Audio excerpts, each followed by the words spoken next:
Welcome back to the Value Investors Club. I'm your host, Simon Wunderlich. Let's get right into it with VIC Readings, the format where we look at the best of the best value investment recommendations by the best of the best value investors out there. Today we have Digital Media Solutions Inc., DMSWS.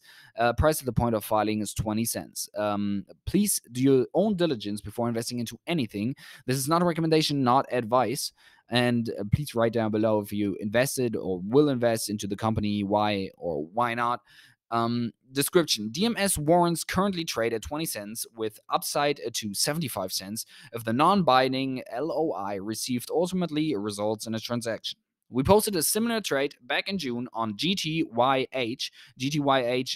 While this idea is similar, the key distinction is that a transaction has yet to be announced. That remains the primary risk to this thesis. While overall, there has been carnage in SPACs, de-SPACs, there has been some opportunities if investors embrace a little complexity. Most recently, we have seen these opportunities manifest in de-SPAC warrants, primarily as it pertains to ratio adjustments, exercise price adjustments, and M&A adjustments. Today's idea takes advantage of M&A adjustments. Situation overview. On August 16, 2021, DMS commenced a process to evaluate potential strategic alternatives to maximize shareholder value, and as part of that process, have been evaluating a full range of strategic, operational, and financial alternatives.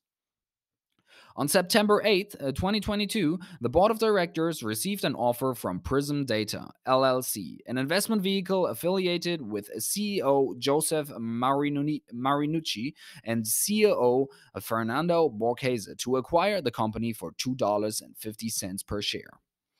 The offer letter is below. However, I would call out a few dynamics. One, the offering is being made by CEO and COO, which should theoretically indicate they see value above current levels, or they think they can kick off, say, sale process.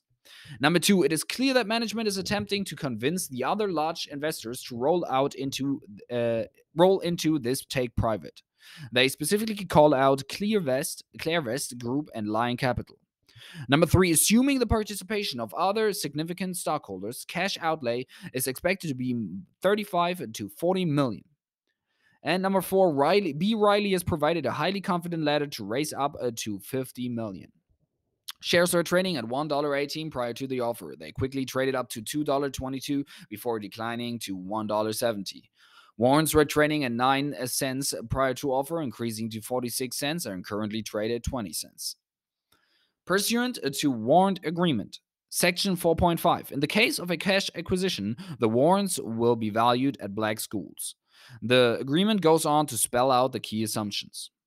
Warrant treatment and a chance of control. Price 10-day VWAP into close.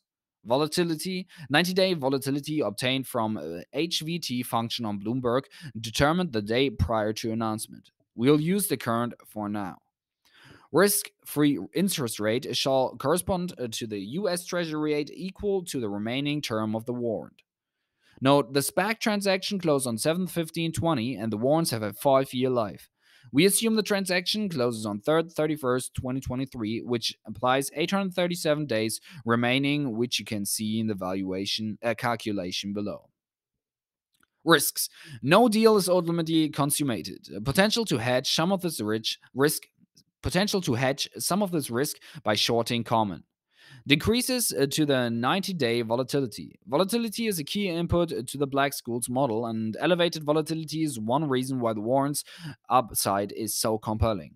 The volatility input is set on the day of merger announcement. Currently stands at 161, but it was 177 prior to the offer and peaked at 197. Conversely, if volatility increased, it would add upside. Catalyst, official deal announcement. Thank you very much for tuning in. See you next